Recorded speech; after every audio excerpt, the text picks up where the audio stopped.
What is up, everyone? It is day 23 of my bike ride across America. I am broadcasting to you from Walmart. It is Tuesday, the 23rd of July. I stayed in a tent 2 times in a row for the first time on my trip. The first night in Fort Scott, Kansas on Saturday night, and the second night in Rich Hill, Missouri. That's right, I am finally out of Kansas and into Missouri, and it has been so hilly here in Missouri. There are no flats. It's just up, down, up, down, up, down. My legs have been screaming the whole time in Missouri so far. I'm now in Butler, Kansas. I had a very short ride yesterday. It was a rest day, 13 miles. Some might not call that a rest, but I do. I did get a flat, and I was on the most dangerous road of the ride yesterday, of course, on my rest day.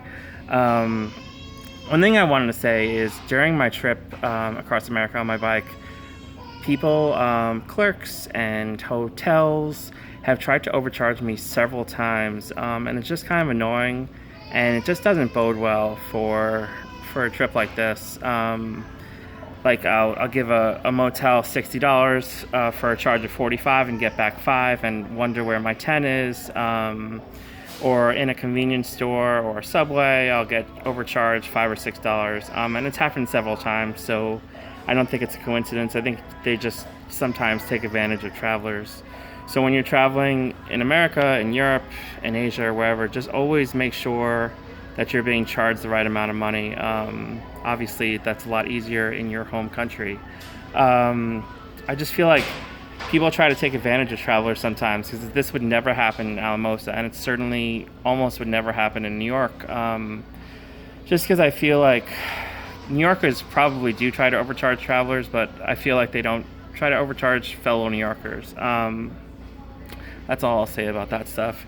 I did meet a wonderful girl. She's a traveling musician. She's touring the U.S. currently. She will be in New York on August 3rd.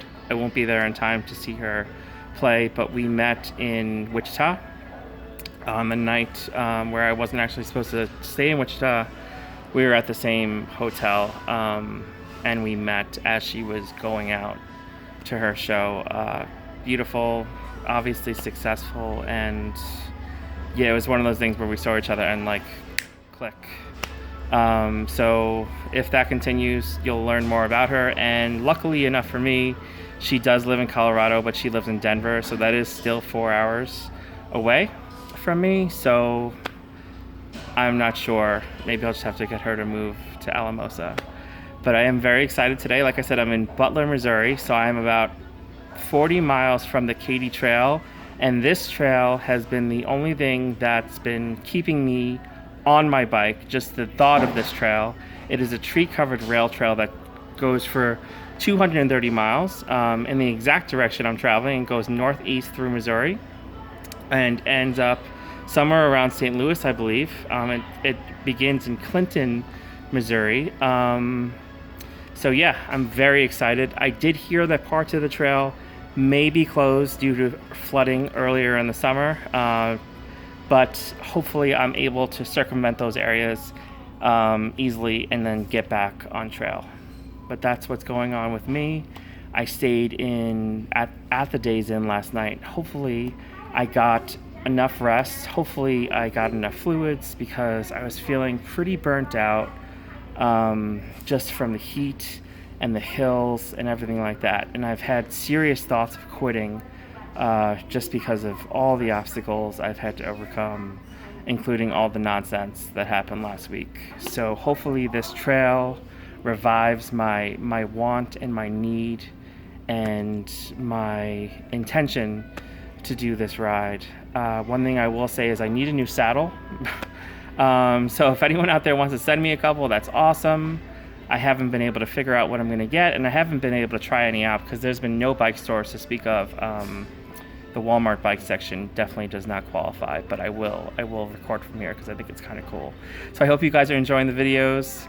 If you like the video, please click that thumbs up button. If you really like the video, share it with your friends, your family, and your coworkers. If you have any questions, please leave them in the comments. If you want to say something, leave them in the comments. If you want to contact me personally, just email me at viggobauman@gmail.com. That's VIGGOBAUMAN@gmail.com. I will see you guys later. I've loved telling you about my ride, and check out my Instagram and subscribe to my Instagram, because if you want to see what this ride looks like in real time or near real time, my stories are full every single day of footage from my ride. And there's a lot of technology that's going on in the background. Obviously, my tracking information that's down below, but there's a lot of cameras that I've gotten specifically for this ride that I'm not going to tell you about now, because you're not able to see the footage anyway, but you will be able to see the footage after the ride is done. Again, I hope you're enjoying the videos, and I will see you guys later.